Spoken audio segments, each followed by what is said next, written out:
애들이. 저게 아이들이 장난치거나 재미로 저러는 게 아니라, 그러니까 아동 노동이고 저것도 저개발 국가에서 저런 게 많은 것 같아요. 다큐멘터리 필름 보면은 인도나 파키스탄, 무서워라. 꺾은 김에 일로 가야겠습니다. 인도나 파키스탄 이런 쪽에서, 방글라데시 이런 쪽에서 노동 현장으로 내몰리는 아이들이 많죠. 미취학 아동들도 정말 초딩 나이도 되기 전인 아이들이 막 벽돌 깨고 막 흙 나르고 그러는 것 같더라고요. 근데 필리핀도 굉장히 극빈층으로 보이는 아이들은 저렇게 뭔가를 막 넉마주의, 한국 넉마주의처럼 예전에 뭔가를 막 줍고 다니고, 저런 패디캅이라고 그러나? 이거죠. 여기도 어린아이 가네요. 뭔가 짐을 들고 엄마 뒤를 따라서. 저런 아이들이 많아요. 저개발 국가의 참 슬픈 현실이죠. 저는 지금 구독자님하고 점심 약속이 있어서 식당으로 가는 길입니다. 프렌십에서 조금 떨어진 식당이라서 저쪽 돈주안있고 에브뉴라는 그 길이 아닌 그쪽 띠목길이라고 그러나, 이 길에, 이 도로 정확한 명칭을 모르겠어요. 근데 그거 한번 알아봐야겠네요. 아무튼 띠목파크 앞을 지나는 이 길을 따라서 지금 식당으로 이동하는 중입니다. 여기다. 이 식당은 올 때마다 매번 헷갈리더라고요. 예전에 어느 구독자님 덕분에 이 식당을 알게 되었는데, 오늘 약속은 제가 이 식당을 선택했습니다.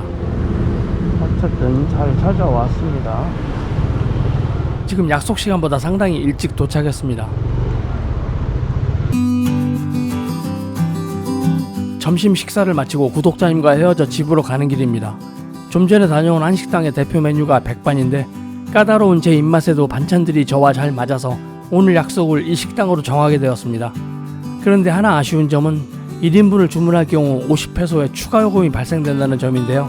1인분 상차림의 번거로움을 감안해서 추가 요금을 부과할 수밖에 없는 상황은 충분히 이해합니다만, 아주 가끔씩 외식을 하는 게 아니라 자주, 그것도 혼자서 외식을 하게 되는 저 같은 경우 이런 작은 부분들이 누적되다 보면 결국 큰 부담이 될 수밖에 없습니다.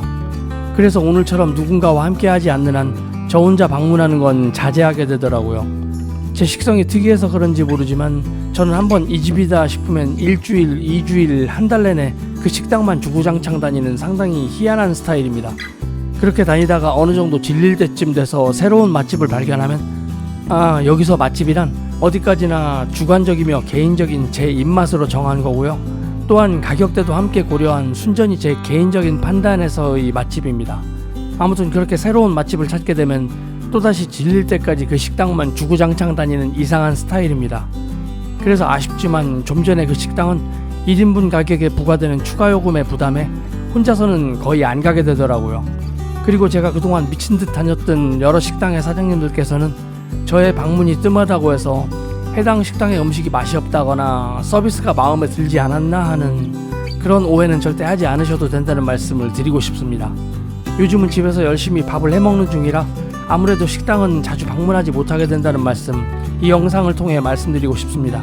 혹시나 저놈이 뭔가 삐졌나? 하는 오해라도 하실까봐 이렇게 말씀드리는 겁니다.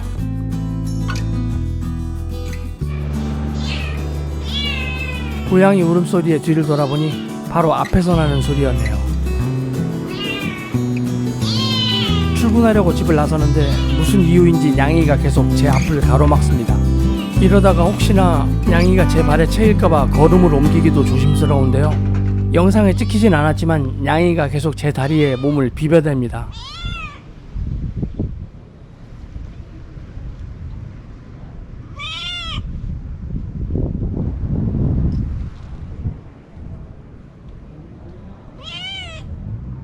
엄청난 발전인데요.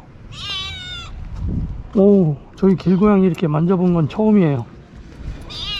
길고양이들이 엄청 경계심이 많아서 도망다니기만 하는데, 오토바이 쪽으로 이동하는데도 고양이가 제 뒤를 계속 따라옵니다.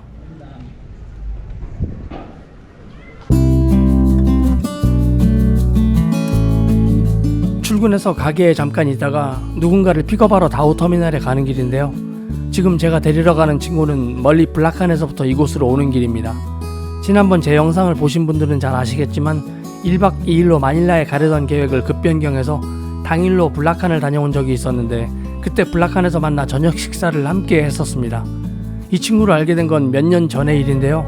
앙헬레스에서 처음 알게 된 뒤에 몇 차례 만남을 가졌는데, 그 뒤로 한동안 소식이 뜸했다가 최근 거의 2년 만에 다시 연락이 닿아 블락칸에서 오랜만에 얼굴을 보았었습니다. 나이는 30살인데 아직 고등학교를 졸업하지 못한 상태라 현재 블락칸 지역 자신의 고향집에 살면서 고등학교 과정을 공부하고 있다고 하더라고요.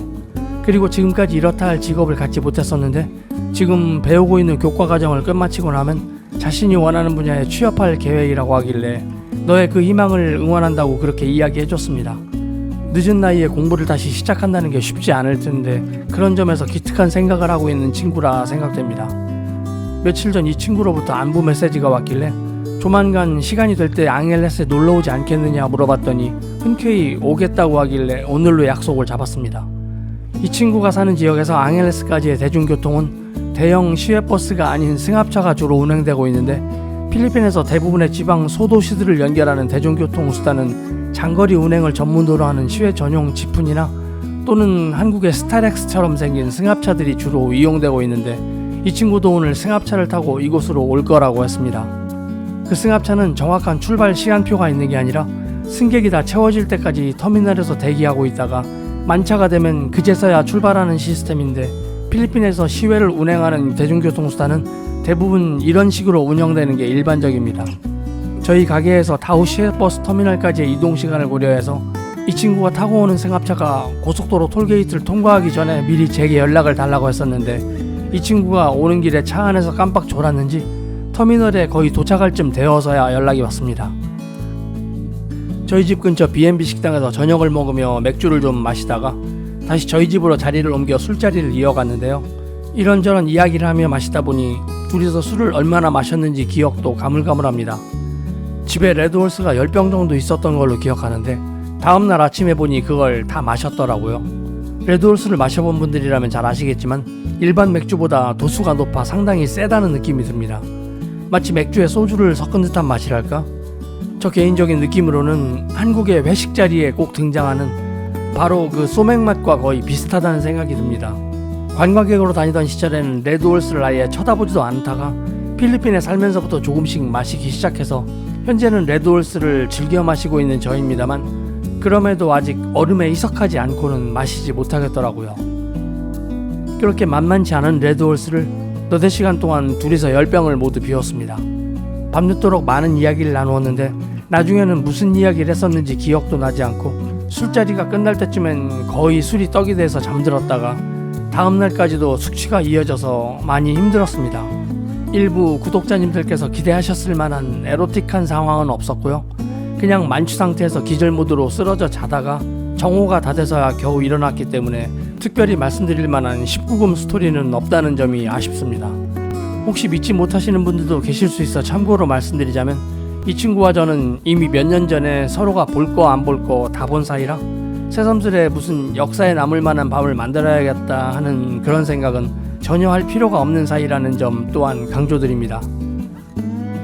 이 친구와 나누었던 대화 중 분명하게 기억하는 대목이 있는데, 만약 결혼한다면 아이를 낳을 건지에 대해 물어봤는데 당연히 아이는 꼭 낳아야 하는 게 아니냐는 제가 예상하고 있던 그런 답변이 돌아오길래, 역시 필리핀 여성에게 아이는 정말 소중한 존재라는 사실을 다시 한번 깨닫게 되는 순간이었습니다.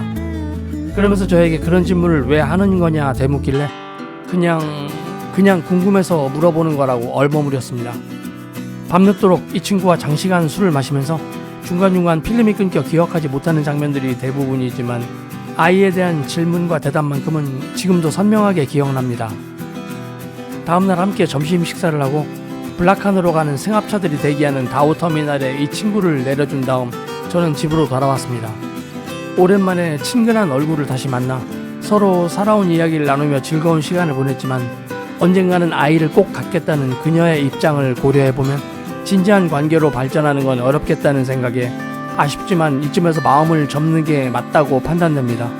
그리고 앞으로 그녀와 저는 좋은 친구 사이로 서로가 서로를 기억하게 되길 바랍니다. 오늘의 이야기는 여기까지고요. 영상이 좋으셨다면 구독과 좋아요 부탁드립니다. 감사합니다.